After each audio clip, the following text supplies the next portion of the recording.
Licence काफ़ी companies का अभी हमने एक हमारी एक लीडिंग जजमेंट के अंदर हमारा भी उसमें हिस्सा है। स्पोर्टिंग केयर का एक केस है, कोर्ट ऑफ अपील का केस है। उसमें जो कंपनी को जो केयर की कंपनी थी उसका लाइसेंस रिवोक किया गया था। तो हमने और एक और जो है फर्म ने चैलेंज किया था उसके अंदर, क्योंकि उसमें डिफरेंट लोग मौजूद थे।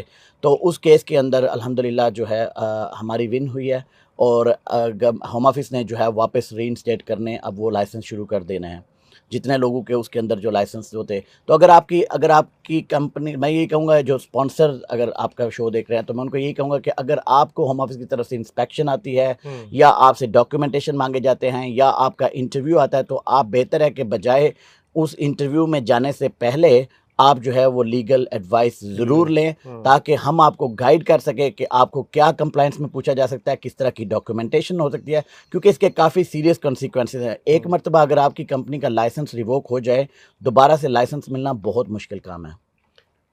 अभी जो एक और भी बहुत बड़ी शिकायत है कि कई लोगों को वर्क वीज़ा पे लाया गया, उनसे पैसे भी लिए गए, फिर उनको कहते हैं आप जॉब कहीं और करें लेकिन टैक्स हमारे पास जमा करवाएं।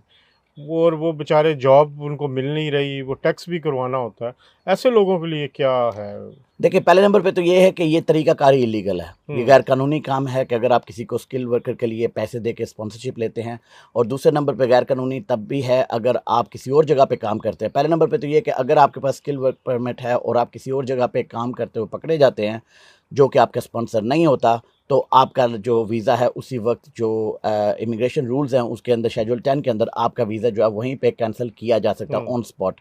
तो पहले नंबर पे तो ऐसा करना ही गलत है। दूसरे नंबर पे कि अगर आपका ये भी एक इस्तेहसाल की एक शक्ल है कि आपको जो है वो एक किस्म का ब्लैकमेल किया जा रहा है कि अब आपको हमने स्पॉन्सरशिप दी है, अब आप कहीं और जाके काम करें पर टैक्स आप हमें भरें।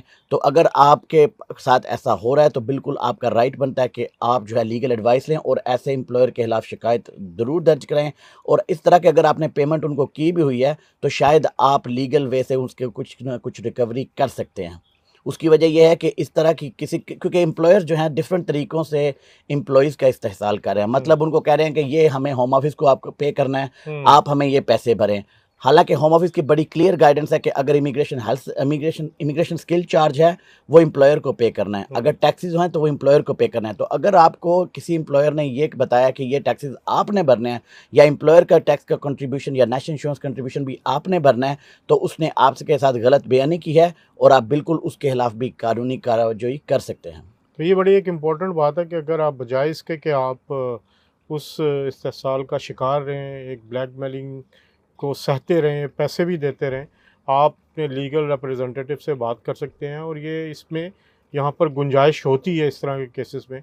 आप लॉ एंड सॉलिसिटर से भी बात कर सकते हैं, गुलाम मुस्तफ़ा साहब से भी बात कर सकते हैं, जो आपको एक अच्छी एडवाइस भी दे सकते हैं जिसके मुताबिक आप अपने मामलात को, अपने लीगल मामलात को आगे लेके चल सकते हैं।